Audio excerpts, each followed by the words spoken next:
All of us desire to dwell in clean environment and all of us desire of having a clean house. But how many of us actually desire to keep them clean? नमस्कार, आप सभी का मेरे channel पे स्वागत है and I hope all of you are healthy and happy. तो आज का ये वीडियो व्हाइट वॉश पे आधारित है।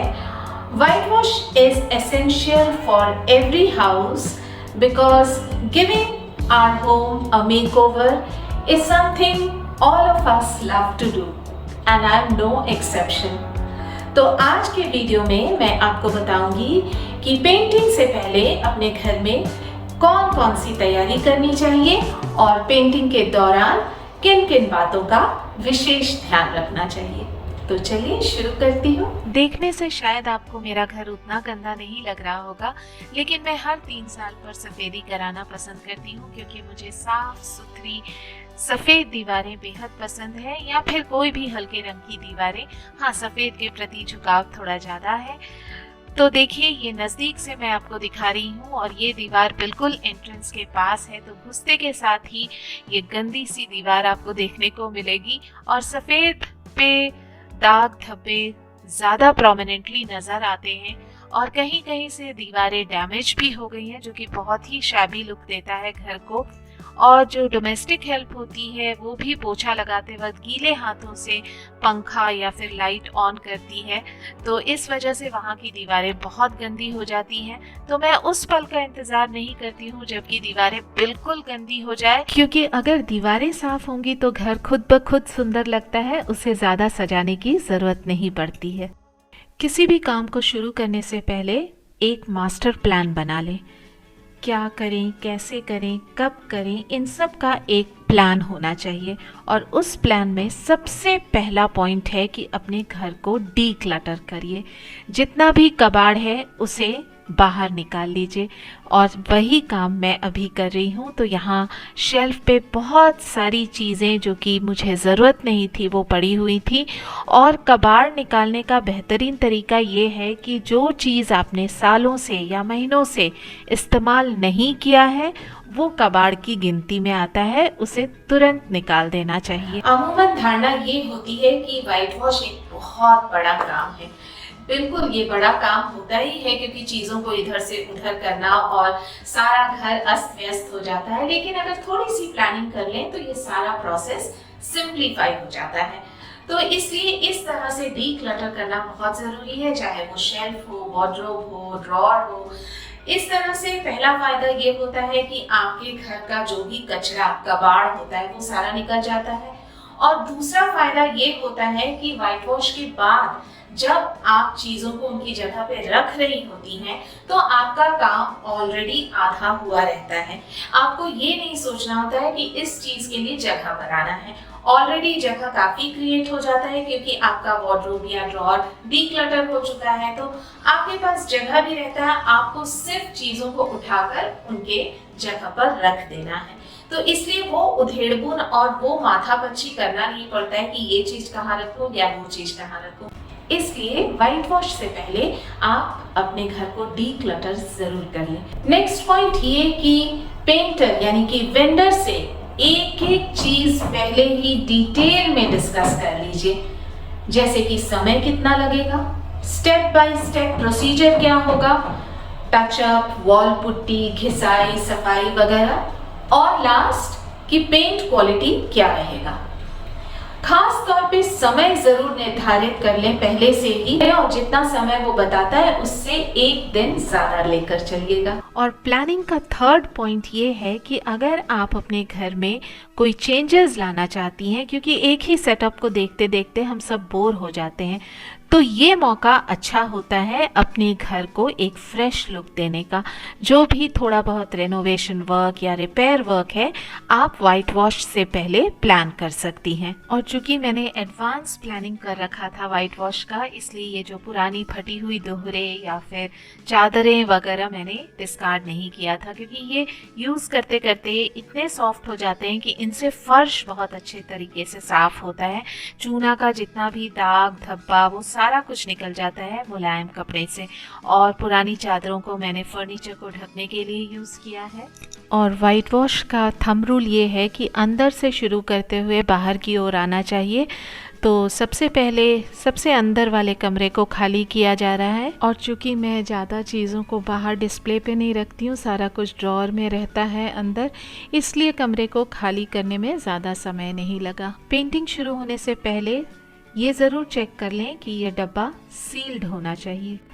नेक्स्ट स्टेप है, जिस एरिया में पेंट नहीं करना है उसे मास्किंग टेप से सिक्योर करना, जैसे कि दरवाजे, खिड़कियाँ और कुछ फर्नीचर्स जो कि दीवारों से लगे हुए हैं, उन्हें भी इस मास्किंग टेप से सिक्योर करने से वो पेंट से प्रोटेक्टेड रहते हैं और बाद में सफाई की ज़रूरत नहीं पड़ती है। जैसे कि आप यहाँ देख सकते हैं, दोनों दीवारों के बीच भी मास्किंग टेप लगाया गया था ताकि सफ़ेद पेंट पीले दीवार को खराब ना करे। नेक्स्ट स्टेप में ये बायोडिग्रेडेबल प्लास्टिक की मदद से सभी फर्नीचर को कवर किया जाएगा ताकि इन पर धूल ना जमे और पेंट गिरकर ये फर्नीचर खराब ना हो। और ये टीवी पैनल, इसे कवर होने से पहले ही मैंने इसे अच्छे से झाड़ पोंछ लिया था। जैसा कि मैं आपसे पहले बता रही थी कि ये मेरे एडवांस्ड प्लानिंग का एक हिस्सा था, और इसे मैंने इस ब्राउन पेपर कवर से कवर किया है ताकि वाइट वॉश कंप्लीट होने के बाद दोबारा से मुझे कोई मेहनत ना करनी पड़े। फर्नीचर के साथ साथ सभी चीज़ों को कवर किया, जैसे कि fridge, washing machine, counter top, sink वगैरह। और घर की कुछ दीवारों को पेंट नहीं किया गया, जैसे कि ये दीवार, इस पे वॉलपेपर लगा हुआ है और दूसरी दीवारें, उन पे वॉशेबल पेंट किया गया है, इसलिए इन दीवारों को पेंट करना ज़रूरी नहीं है। यही फायदा होता है वॉलपेपर और वॉशेबल पेंट का। और मैंने पूरे घर में रॉयल इमल्शन पेंट क्यों नहीं किया, ये आपको मैं आने वाले एपिसोड्स में बताऊंगी। घर के सभी स्विच बोर्ड्स को पेंटिंग होने से पहले साफ कर लेना चाहिए ताकि बाद में जो पेंटेड दीवार हैं उन पे ये डिटर्जेंट गिरकर दीवारें गंदी ना हो। इसे मैंने पुराने टूथब्रश में डिटर्जेंट लगाकर रगड़कर साफ कर लिया है और उसके बाद इस क्लीन वाइप से इसे पोंछ दे रही हूँ। और जब तक ये कमरा पेंट हो रहा है तब तक मैंने वाइट पर्दों को गर्म पानी और डिटर्जेंट में भिगोकर रख दिया है, और जो पिंक कलर के पर्दे हैं उन्हें वॉशिंग मशीन में धोने के लिए डाल दिया है। और ये देखिए, एक बैच धुल चुका है और दूसरा बैच धोने के लिए डालूंगी ताकि शाम को जब कमरा रेडी हो जाए तो ये धुले हुए पर्दे भी लगाने के लिए बिल्कुल तैयार मिले। इस तरह की प्लानिंग से काम सिस्टमैटिक वे में चलता है और घर जल्दी ऑर्गेनाइज हो जाता है। और ये देखिए, भिगो कर रखने का फ़ायदा, पर्दे से सारी गंदगी निकल कर बाहर आ गई है, पानी बिल्कुल काला हो गया है। और अब नेक्स्ट स्टेप है कि जहाँ से दीवारों में थोड़ा सा क्रैक है या फिर पपड़ी निकल रहा है, वहाँ इस तरह से टचअप करना वॉल पुट्टी भरकर, और उसके बाद दीवारों को घिसना। और ये स्टेप बेहद ज़रूरी है, इसे बिल्कुल स्किप नहीं किया जा सकता, क्योंकि ये देखिए दीवारों पे कितने ज़्यादा दाग लगे हुए हैं जिसे ये लोग रगड़कर साफ़ नहीं करना चाहते। इनका फंडा बिल्कुल सिंपल रहता है कि मैडम 2 कोट पेंट मारेंगे तो ये सारे दाग छिप जाएंगे। तो इनके हिसाब से अगर चला जाए तो हम इतनी मेहनत और इतना खर्चा अपने घर को साफ़ करने के लिए नहीं, बल्कि दाग धब्बों को छुपाने के लिए करते हैं।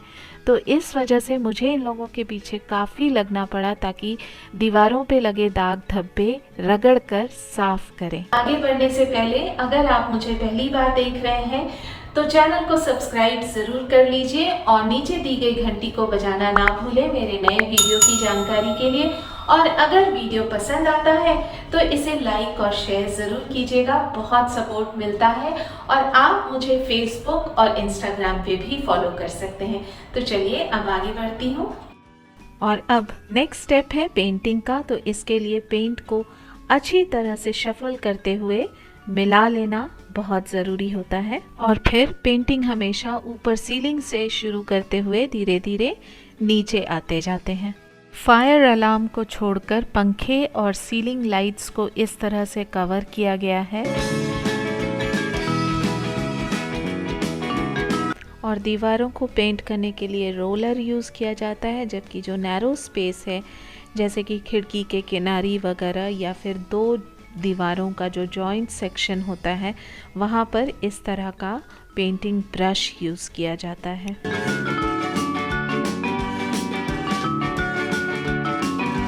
और पेंटिंग के साथ साथ सफाई भी चलती रहती है, चीज़ों को पोंछना, फर्श को इस तरह से स्क्रैप करके सारे कचरे को निकालना। इस वजह से एक एक रूम कंप्लीट होता जाता है और काम रुकता नहीं है, जल्दी हो जाता है। और पूरे घर में सबसे ज़्यादा चैलेंजिंग था इस दीवार को पेंट करना, क्योंकि यहाँ मैंने छोटे छोटे मिरर्स लगाए हैं और उनके बीच के गैप को घिसना और फिर पेंट करना काफ़ी चैलेंजिंग था। Not only challenging, it was time taking as well.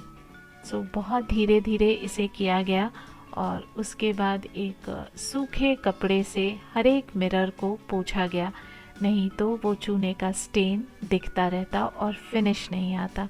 तो इन्हें मैंने थोड़ा सा गाइड कर दिया and the time and the effort was well paid of और दीवार अच्छे से साफ हो गया। तो आज है 4th डे वाइट वॉश का और ऑलमोस्ट कंप्लीट हो गया है। जो मेन रूम्स हैं, बेडरूम्स और लिविंग रूम, किचन वगैरह, सिर्फ ये बालकनी बचा है और ड्राई बालकनी बाकी है। तो बालकनी के कुछ प्लांट्स को मैंने यहाँ अंदर लिविंग रूम में रखा है ताकि बालकनी अच्छे से साफ हो जाए, और कुछ प्लांट्स को मैंने एंट्रेंस के पास बाहर रखा है। और शाम को जब काम खत्म हो गया तो मैंने इस जगह को अच्छे से साफ कर दिया, क्योंकि जब हम अपार्टमेंट में रहते हैं तो इस बात का विशेष ध्यान रखना चाहिए कि हमारे घर की गंदगी से हमारे नेबर्स या पड़ोसियों को किसी तरह की परेशानी ना झेलनी पड़े। और जो हमारे नीचे नेबर्स हैं उनके भी बालकनी में कपड़े सूख रहे हैं, तो उनको भी मैंने जाकर इन्फॉर्म किया कि कुछ देर के लिए कपड़े हटा लें ताकि उनके कपड़े बर्बाद ना हो। तो ये छोटी छोटी सी बातें जितना हो सके अगर हम इनका ध्यान रखें तो दूसरों को असुविधा नहीं होगी। उम्मीद करती हूँ ये सारे टिप्स और आइडियाज आपको अपने घर की पेंटिंग कराने में मददगार साबित होंगे। और चूंकि ये वाइट वॉश का जो प्रोसेस होता है ये काफी लंबा होता है, इसलिए एक एपिसोड में इसे कवर करना थोड़ा मुश्किल है। तो इसे मैं अगले हफ्ते नेक्स्ट एपिसोड में कंटिन्यू करूंगी और दिखाऊंगी कि मैंने वापस से अपने घर को किस तरह से ऑर्गेनाइज किया है और क्या क्या थोड़े बहुत चेंजेस किए हैं, वो सारा कुछ शेयर करूंगी। तो बने रहिएगा। आज के लिए बस इतना ही। Thanks for watching. मिलती हूँ अगले एपिसोड में, तब तक के लिए बाय।